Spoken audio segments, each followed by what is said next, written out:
Yeah, maybe so. I turned the recording back on just in case. Okay. Great.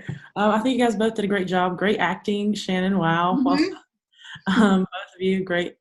Paige, I think you did a great job making sure you addressed her emotions first instead of the issue. So you didn't jump right in and start talking about fetal alcohol syndrome and how, men drinking isn't going to impact that. Instead, you first explored, okay, why are you worried about this? And I think that was really good. I think a lot of people, especially starting out, would want to right away say, it's okay, don't worry about that because, we don't have any. And I also really liked how whenever you were explaining to her that really it's the mother drinking that causes fetal alcohol syndrome, you didn't make her feel, you didn't use words that made her feel as though, oh, she was stupid for even thinking that, her husband drinking. You still kind of empathized with her, and you still made her feel like it's a valid concern.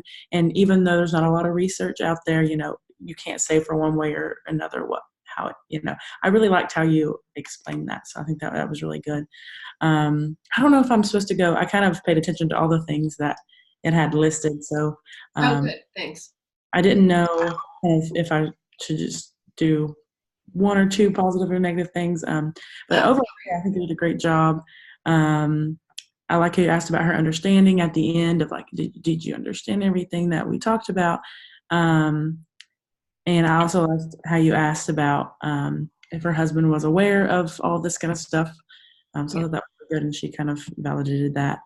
I guess I don't want to call it a negative thing, but like feedback, I guess, would be, and I think that this is hard for a lot of people, is just knowing when to kind of end things, or not even end things, but I don't know. Sometimes I think a lot of times we kind of beat it, like talk it to death, or talk about it too much. And not that I think you talked about it too much, but I don't know. Sometimes I think maybe I don't know if it was because of this setting, but it seemed like Shannon was kind of ready to move on, and you were like, yeah. Sometimes that's good. Sometimes it's good to kind of make people talk about it a little bit because they need to talk about it. But I think that's a hard balance to find. It is, because you're trying to challenge them a little. Yeah, and so I appreciated that, Paige. I appreciated that I was challenged to make a story too. Yeah, it was good. Yeah, and I honestly, I don't think it was bad at all. But just but to your point. But to your point, though, that is a struggle. Like, when they're ready to move on, but we're not quite. And how do you meet in the middle? And I know the other question I had was, did I just take too long to kind of answer her kind of primary concern that brought her here? At first, I was thinking, wow, maybe I would have addressed it first. But then afterwards, I thought, I actually really appreciated that you addressed her emotional concerns first. So I think I actually did a great job with that. I think that our natural instinct is to hurry up and address the concern. But I actually think that was good that you waited a little bit. Okay. Paige, it was like the first discussion you asked, why are you here? And I was like, okay, well, I can jump in and give like an emotional aspect why right away. And that made me uncomfortable. I was like, I don't know if I have this trust in this counseling ship. I don't know if I trust this story enough yet. Yeah. So when you asked me to kind of talk into it a little bit more, I was like, all right, this is it. This is a story. I understand it. And I feel much better talking about it with a depth rather than summarizing it in 3 points of why am I here? What do I get out of it? And contract. So it was a good approach. Mm-hmm. So you felt like I answered your question soon enough, but I felt like you wanted to understand my story soon enough and then answer my question behind it, because I did. I dropped a big thing of, I'm glad my husband isn't here, and I'm glad that I can get the information first and then bring it back to him, which are big things for counseling ships. So with you trying to understand my story first, because it's not the typical alcoholism story, I felt more comfortable talking about where I am at in this decision making. Great. Okay. My question did get answered eventually, and I trusted that you would.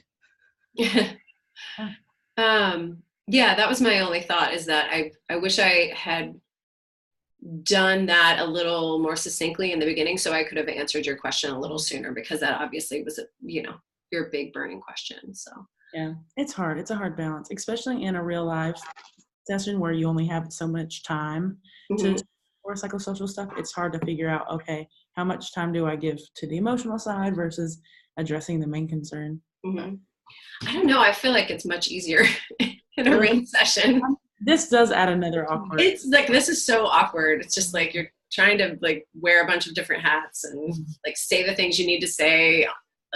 Anyway, but I feel like, yeah, when I'm sitting in a room with a patient and I'm much more in tune with them, they're here in the flesh, or even if I know they're a real patient and we're on a screen together, I feel like I can be a little bit more in tune. So obviously it's more authentic because it is. All right, well, so should I stop this here and then Shannon or whoever's going next can record the next? Yeah. All right, stop this one. Thanks, guys. Yeah, great job.